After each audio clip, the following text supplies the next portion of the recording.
Hi, my name is Carlos Ibarra, and we're going to be solving question number 5, which is solve the system of linear equation using Cramer's rule. The equation is 4x plus 3y equals 23 over 2x minus y equals -1. First, to find the determinants, we're going to have to find the determinants of a few matrices in order to solve for our x and y values.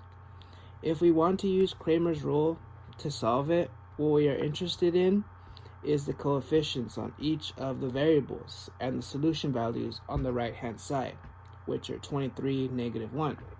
We also need to recognize that we have coefficients on x, which are 4 and 2. So first, we're going to set up our first matrix. We're going to set up the coefficient matrix, and we're going to set D equal to x values and y values, which our x values will be 4 and 2, and we're going to place that in the first column. Second column, we're going to place the y values, which are 3 and -1. To solve for D and get the first determinant of D, we're going to multiply diagonally. So we're going to multiply the first x value, which is 4, in the x value column, and we're going to times that by the lower y value, which is -1. So we're going to cross multiply like this. It's going to be 4 to 1, and then we're going to do the same thing from 2 to 3. So when we set that equation up, 4 times -1 is -4. So we're going to do -4 minus 6. So that equals 10. So D is going to be equal to -10.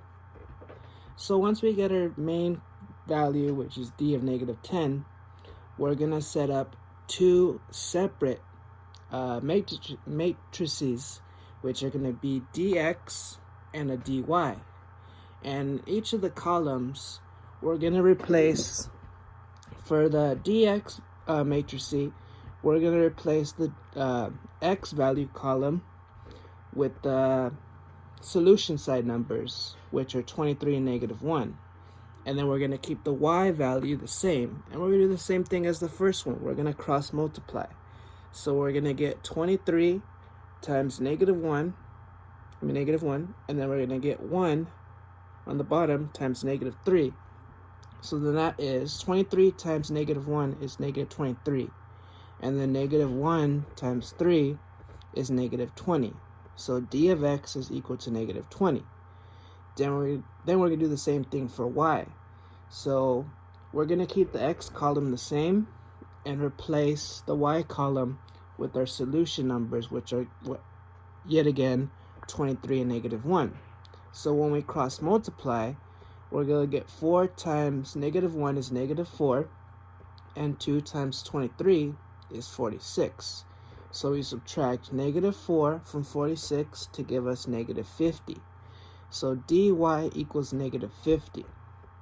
Once you get the solutions of dx, dy, and d, to get separate x values and y values, we are going to separate. We're going to do x equals dx over d, and then we do the same thing. Y equals dy over d.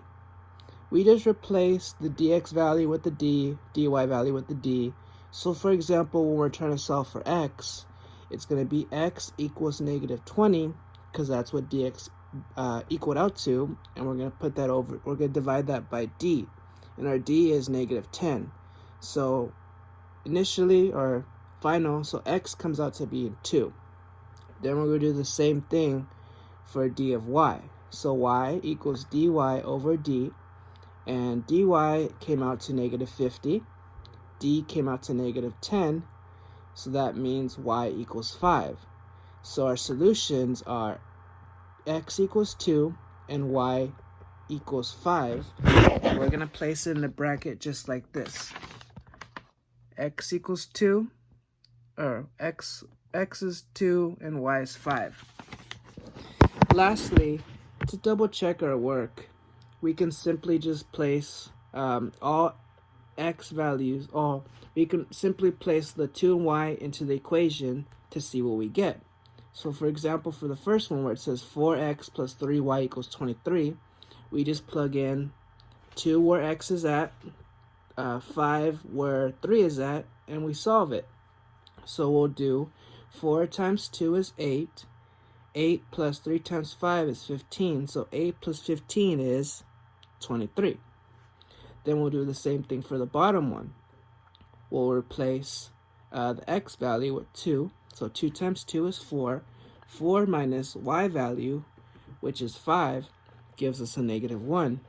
So since those solutions equaled out once I plugged in the x and y value of 2 and 5, it turned out that our solution is correct. So the answer would be x equals 2, y equals 5.